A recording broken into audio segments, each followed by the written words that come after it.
We now know the names of the 4 Marines who died after their aircraft crashed during a NATO exercise. This happened Friday night in a Norwegian town north of the Arctic Circle.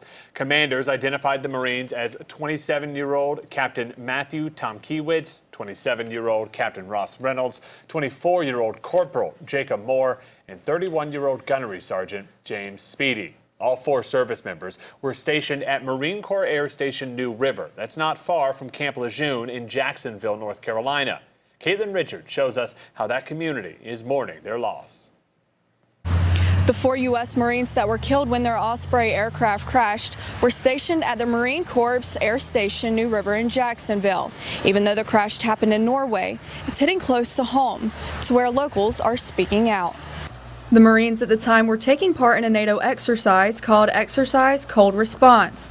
Since then, it has impacted Eastern North Carolina, where people are continuing to show their respects at places such as Freedom Fountain.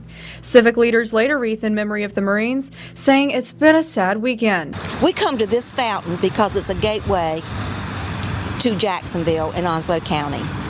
It is a memorial set up for those who served. David Mullins is a retired lieutenant colonel for the U.S. Marine Corps. His son is also a captain in the Marine Corps and asked his family to lay flowers in memory of the crew. Mullins says as a former pilot in the Marine Corps and having a son in the Marines, hearing the news is emotional. Took me back to when I had lost friends in the service back when I was flying.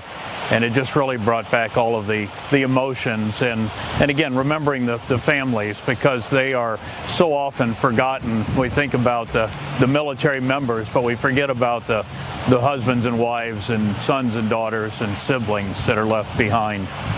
Locals say that in tragic times like this, the community comes together because there's not much else you can do. You just pray for the families.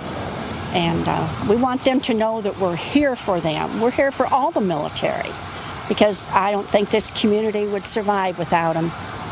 Jacksonville city officials say as more information gets released, they'll continue to be here for the families and community with open arms.